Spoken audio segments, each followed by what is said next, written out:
Gabriel Mugabe. It's a name that defined Zimbabwe for decades. Mugabe was born in the Zvimba district of colonial Rhodesia in 1924. He was the son of a carpenter. The young Mugabe attends a missionary school, proving both smart and sensitive. He goes on to teach at training college before heading to colonial South Africa. He enrolls at the University of Fort Hare, a hotbed for black political discussion across British colonial Africa. Mugabe meets Kenneth Kaunda and Julius Nyerere. Kaunda goes on to lead Zambia. Nyerere emerges as the father of Tanzanian democracy after it gains independence. Mugabe heads to Ghana in the late 1950s. He teaches at a secondary school, falling in love with Sally Hayfon, a colleague's daughter. They're engaged to be married when he returns home. That trip marks a turning point. Mugabe finds Rhodesia in the grips of colonial oppression. Ian Smith's white supremacist government is firmly in control.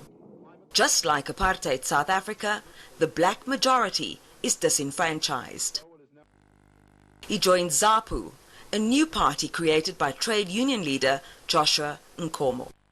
We are non-racialist in our approach.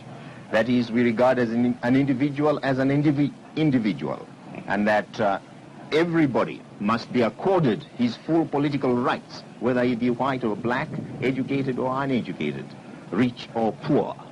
And this is exactly why we are at the moment struggling to earn for our people one man, one vote. Less than 2 years later, Mugabe breaks away, forming the Zimbabwe African National Union, or ZANU. The move sparks panic in government circles. The regime bans the party in 1964. Mugabe will spend the next decade in prison. But then Smith makes a surprising decision. Mugabe is allowed to attend a conference in Zambia. He's ordered to return. But he has other ideas, escaping across the border to Portuguese Mozambique. Mugabe continues the struggle as guerrilla forces wage a brutal bush war. By 1979, the game is up. Smith agrees to elections, signing the Lancaster House Agreement in December. Mugabe becomes Prime Minister just 4 months later. He is hailed as a hero, a man of the people, for the people. Not just in Zimbabwe, but across the continent. But soon, his government is in turmoil. Joshua Nkomo is accused of plotting to overthrow his former ally. State forces take swift action, killing thousands of isiNdebele speakers in the country's south. The area is an Nkomo stronghold. The attacks will become known as the Matabele land massacres. It's a blight on Mugabe's record. But he also makes rapid gains. Zimbabwe offers free healthcare for the poor. It scraps primary school fees, securing one of the highest literacy rates in the world. The University of Zimbabwe becomes a hub of learning. Mugabe's first wife dies in 1992. But the country is thriving, and so is he. Mugabe marries 4 years later, tying the knot with his secretary, Grace Marufu. They go on to have 3 children. Those children grow up in a turbulent time.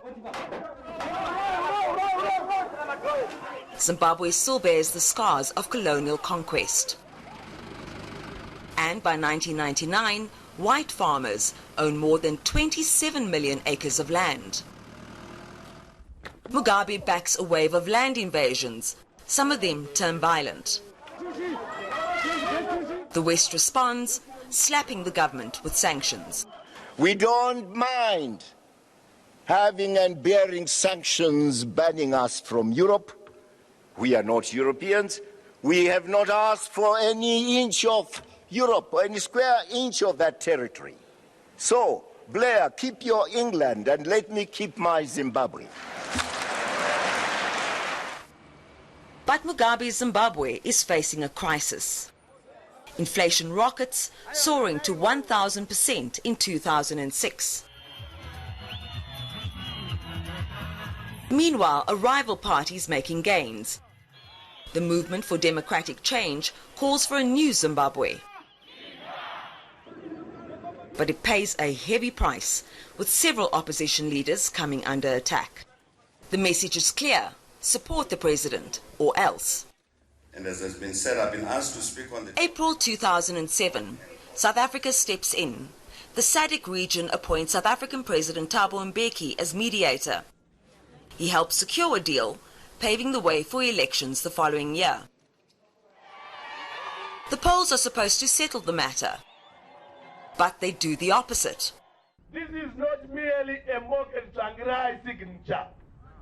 This is the signature for food, for jobs, and prosperity and justice for the people of Zimbabwe. Morgan Tsvangirai wins the first round, delivering Mugabe's first and only electoral defeat. Tsvangirai is set to face his rival in a runoff. But the attacks continue. He pulls out, saying his supporters are in grave danger. The two leaders agree to share power in September 2008. Mugabe remains president. I, Morgan Richard Tsvangirai. Tsvangirai becomes prime minister. Zimbabwe makes some progress, replacing its currency with the US dollar. Hyperinflation is a thing of the past. But there's a jobs crisis, with 80% of the population unemployed. Mugabe wins more than 60% of the vote in 2013. But the poll is marred by controversy. The opposition saying it was rigged. The veteran leader faces another battle the following year, and this time it's close to home.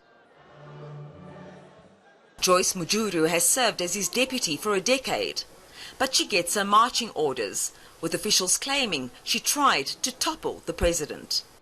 Mugabe casts a long shadow across the 20th century, not just in Zimbabwe, but for many who look to Harare in the hope of a better future.